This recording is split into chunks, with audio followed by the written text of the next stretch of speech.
আল্লাহ গুনাহ মাফ করে দেয়। তার মধ্যে এক নাম্বার হইল বাইতুল্লাহ। বাইতুল্লাহর দিকে তাকাইলে আল্লাহ গুনাহ মাফ করে দেয়। 2 নাম্বার কালামুল্লাহ, 3 নাম্বার কুতুবুল্লাহ, 4 নাম্বার আমাকে আপনাকে যে জন্ম দিয়েছেন সে আর কেহ নয়, সে হলো আমার আপনার জনম দুঃখিনী মা। মায়ের মুখের দিকে তাকাইলে আল্লাহ গুনাহ মাফ করে দেয়। এখানে অনেক উলামায়ে কেরাম আছে, একবার প্রশ্ন করে দেখবেন, কোন ব্যক্তি যদি তার আপন মায়ের মুখের দিকে একবার নেক নজরে তাকায়, আল্লাহ রাব্বুল আলামিন তাকে কবুল হজ করার সওয়াব দান করে দেয়। বলেন সুবহানাল্লাহ। ও ভাই, 4টা জিনিসের দিক তাকাইলে আল্লাহ গুনাহ মাফ করে দেয়। 1 নাম্বার বাইতুল্লাহ। এই বাইতুল্লাহে যার টাকা আছে সে যাইতে পারবি। আবার অনেকের টাকা আছে কিন্তু যাইতে পারে না, কারণ কি আল্লাহ তার টাকাকে কবুল করে নাই। কথা বলেন ঠিক কিনা? 2 নাম্বার কালামুল্লাহ। এই কালামুল্লাহ তো আমার ঘরের তাকিয়ায় পড়ে আছে। মসজিদে গেলে মসজিদের তাকিয়ায় কোরআন পাওয়া যায়। ও ভাই, বলতে পারেন আমি তো কোরআন পড়তে পারি না, কোরআন ধরলে আমার লাভ কি, বিক্রি কল্যাণ কি, মঙ্গল কি? খুব খেয়াল করে শুনেন, আল্লাহ রাব্বুল আলামিন এই কোরআনকে মহব্বত করলেও বান্দার গুনাহকে মাফ করে দেয়। কোরআনকে ভালোবাসলেও আল্লাহ গুনাহকে মাফ করে দেয়। ও ভাই, আপনি যদি জোহরের সালাত আদায় করার জন্য মসজিদে গেছি, এমন সময় দেখতেছি এখনো জামাতের 4-5 মিনিট বাকি আছে, এই সময়টুকু যদি আপনি কাজে লাগাইতে পারি, কোরআনটা ধরবো, কোরআনটা ধরলে আমার লাভ কি, ফায়দা কি, বেনিফিট কি, কল্যাণ কি, মঙ্গল কি? ইমাম গাজ্জালী রাহমাতুল্লাহি আলাইহি ঘুমের ঘরে চলে গেছেন, এমন সময় স্বপ্ন দেখতেছি। আল্লাহ ডাক দিয়ে বলে, ও গাজ্জালী, তুমি যাও যাও, আমার বান্দা কৃষক আব্দুর রহমান মৃত্যুবরণ করেছে, তার লাশটাকে মানুষ কলা পাতা দিয়ে ঢেকে রেখেছি। কেউ তার কাপড়ের ব্যবস্থা করে না, কেউ তার গোসলের ব্যবস্থা করে না, দাফনের ব্যবস্থা করে না। তুমি যাও, ওই লাশের জিম্মাদার আমি আল্লাহ তোমাকে দিয়া দিলাম। ইমাম গাজ্জালী রাহমাতুল্লাহি আলাইহি ঘুম থেকে উঠে হতভম্ব হয়ে গেছি। এই গ্রাম ওই গ্রাম সব গ্রাম খুঁজতেছি, আর লোকদেরকে বলি, ও ভাই, আপনাদের গ্রামে কি এমন কোন লোক মারা গেছে কিনা? সকলেই বলে, না, আমাদের গ্রামে তো এমন কোন লোক মারা যায় নাই। ইমাম গাজ্জালী রাহমাতুল্লাহি আলাইহি দূর দিকে তাকায় দেখি যে একজন বৃদ্ধ চাচা হাঁটি হাঁটি পা পা করে আসতেছি। ওই চাচাকে উদ্দেশ্য করে বলে, চাচা, আপনি তো ওই দূর গ্রাম থেকে আসছেন, আসার পথে কি দেখেছেন এমন কোন লোক ওই গ্রামে মারা গেছে কিনা? বৃদ্ধ চাচা ইমাম গাজ্জালীকে বলে, হ্যাঁ মৌলভী, আমি আসার সময় দেখেছি এমন একটা লাশ কলা পাতা দিয়ে ঢাকা। লোকজন ওই লাশটার কাছে যায় না, সন্তানগুলো চিৎকার করে কান্না করি। ইমাম গাজ্জালী বলে, ও চাচা, আপনি তো ওই দূর গ্রাম থেকে আসছেন, লাশটাকে দেখে আসছেন, আপনি কি তার নাম জানেন নাকি? বলে, মৌলভী, আমি তার নাম জানি না, তবে আমি লোকদেরকে বলতে শুনেছি লোকটার নাম নাকি আব্দুর রহমান। ইমাম গাজ্জালী রাহমাতুল্লাহি আলাইহি ওই বৃদ্ধ চাচাকে বলে, চাচা, ওই কৃষক আব্দুর রহমানকে হয়তো আমি চিনতে পারি নাই, আপনি চিনতে পারেন নাই, ওই মহল্লার মানুষ চিনতে পারে নাই, কিন্তু আমার মওলাই কারীম ওই কৃষক আব্দুর রহমানকে চিনে ফেলেছে। বলেন সুবহানাল্লাহ। ইমাম গাজ্জালী রাহমাতুল্লাহি আলাইহি আর কথা না বাড়াইয়া দৌড়াইয়া ওখানে চলে যায়। যা দেখি সন্তানগুলো চিৎকার করে কান্না করে, মহল্লার মানুষ ওই লাশটার ধারের কাছেও যায় না, ঘরের ভিতরে তার স্ত্রীও কান্না করি।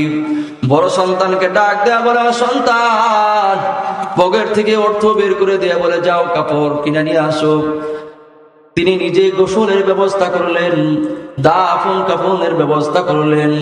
লাশটাকে যখন কবরে নামাবেন, এমন সময় ওই মহল্লাবাসীকে উদ্দেশ্য করে বলি, ও মহল্লা মানুষ,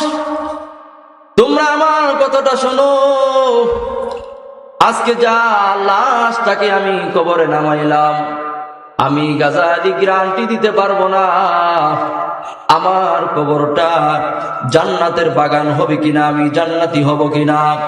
তবে শুনিয়া লও, তোমরা যার লাশটাকে রাস্তার পাশে ফেলায় রাখছো, আরে আমি তার লাশটাকে যখন কবরে নামাইছি, এই কবর থেকে আমি জান্নাতের ঘ্রাণ পাইছি। সুবহানাল্লাহ কোন। ইমাম গাজ্জালী রাহমাতুল্লাহি আলাইহি চোখের পানি ফেলাইয়া আল্লাহকে ডাক দেয়া বলে, আল্লাহ, তোমার এই বান্দাকে তুমি কবুল করছো, তার কবরটাকে তুমি জান্নাতের বাগান বানাইছো। আমি গাজ্জালী গ্যারান্টি দিতে পারবো না আমার কবরটা এমন হবে কিনা, তবে আমার মনের বড় তামান্না, আরে কোন কারণে তার কবরটাকে তুমি জান্নাতের বাগান বানাইলা, কোন কারণে তার জান্নাতটাকে, তার কবরটাকে আফরিসু ফিল জান্নাত, জান্নাতের বিছানা দ্বারা সুশোভিত করে দিলাম। আমার মনের বড় তামান্না, আমি যদি জানতে পারতাম। ওই আব্দুর রহমানের সন্তানকে ডাক দেয়া বলে, ও সন্তান, তোমার বাবা এমন কোন আমল করত যে আমলের কারণে আল্লাহ তোমার বাবার কবরকে জান্নাতের বাগান বানায় দিছি। ওই সন্তান ডাক দেয়া বলে, হুজুর, আমি বলতে পারবো না, আমার বাবা কৃষক মানুষ, দিন আনতো দিন খাইতো, এমন কোন আমল আমি করতে দেখি নাই, হয়তো আমার মা বলতে পারবি। বাড়িতে চলে গেছে দৌড়াইয়া, যাই বলতেছে, বোন, তুমি কি জানো তোমার স্বামী এমন কোন আমল করতো যে আমলের কারণে তোমার স্বামীর কবরটাকে জান্নাতের বাগান বানায় দিছি? ভিতর থেকে আওয়াজ আছে, হুজুর, আমিও তেমন কোন আমল আমি করতে দেখি নাই, তেমন কোন আমল আমি করতে দেখি নাই। ইমাম গাজ্জালী রাহমাতুল্লাহি আলাইহি চোখের পানি ফেলায় আর কান্না করে আল্লাহর কাছে দোয়া করে, আল্লাহ, তিনি যে চোখের পানি ফেলায়, ভাই বলে চোখের পানির বড় দাম। কিয়ামতের ময়দানে যখন হাসরের মাঠ কায়েম হয়ে যাবে, জাহান্নামের জিহ্বাগুলো ধা ধা করতে থাকবি আর আল্লাহকে বলতে থাকবি, আল্লাহ, তুমি তো বলেছো আমার খাদ্য হলো মানুষ আর পাথর, কোথায় আমাকে খাদ্য দাও, মানুষ আর দাও আর পাথর দাও। আল্লাহ জাহান্নামকে বলবে, ও জাহান্নাম, যাও, যারা জাহান্নামী তাদেরকে ধরে আনো। জাহান্নামের জিহ্বা বানায় দিবি, কিছু কিছু জাহান্নামীদেরকে ধরে আনবি, আবার দেখতেছে ধরতে পারে কিন্তু ধরতে পারে না। আল্লাহ ডাক দেয়া বলে, ও জাহান্নাম, কি হয়েছে, তুমি ওই বান্দাকে ধরতে পারো না কেন? জাহান্নাম উত্তর দেয়, আল্লাহ, আমি দেখতেছি আপনার বান্দাকে ধরতে পারবো কিন্তু ধরতে পারি না, কারণ আমি তাকায়া দেখি আপনার বান্দার চোখের এক ফোঁটা পানি, আর ওই পানির পাওয়ার এত পাওয়ার যে আমার এই ভয়ঙ্কর জাহান্নামের আগুনের পাওয়ার ওই পানির কারণে কমে যায়। বলেন সুবহানাল্লাহ। আল্লাহ ডাক দেব, জাহান্নাম, ওই পানি তো আমার বান্দার পানি না, ওই পানি আমার বান্দা যখন তাহাজ্জুদের মুসাল্লায় বসিয়া আমার কাছে দোয়া করেছি, আমি ওই দিন ওয়াদা দিয়ে বলেছিলাম এই পানি আমার খোলা পেয়ালায় আমি জমা রাখবো, এবং আমি কাল কিয়ামতের ময়দানে যখন ইয়াউমা ইয়াফিরুল মারউ মিন আখি ওয়া উম্মিহি ওয়া আবি ওয়া সাহিবাতিহি ওয়া বানি, যখন মা তার সন্তানকে চিনবে না, সন্তান তার মাকে চিনবে না, ওই দিন আমি এই পানিকে কাজে লাগাবো। বলেন সুবহানাল্লাহ।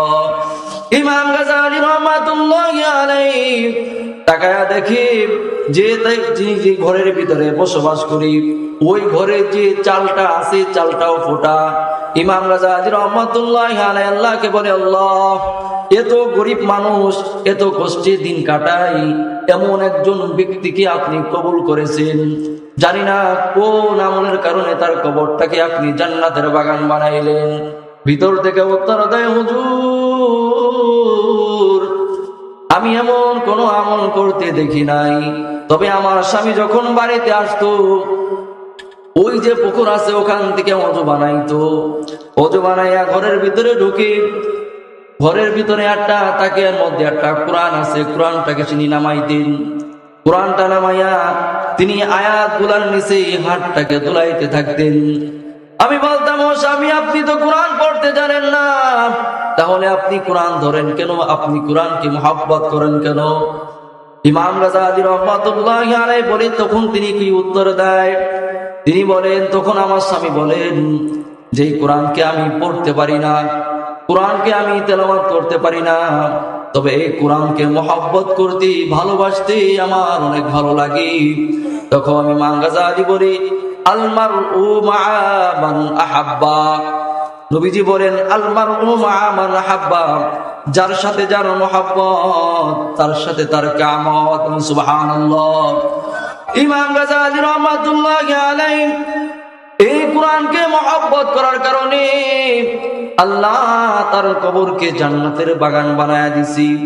এই জন্য ভাই, কোরআনকে মহব্বত করার দরকার আছে না নাই? কোরআনকে ভালোবাসার দরকার আছে না নাই? নবীজি বলেন, এই কোরআনকে মহব্বত যিনি করবেন, আমি নবী বললাম, তিনি মৃত্যুর সময় বেঈমান হয়ে মারা যাবে না, ঈমানদার হয়ে মারা যাবে। বলেন সুবহানাল্লাহ। দেখেন, আল্লাহ রাব্বুল আলামিন কাল কিয়ামতের ময়দানে সবার সাক্ষাৎকে কিন্তু পছন্দ করবেন না।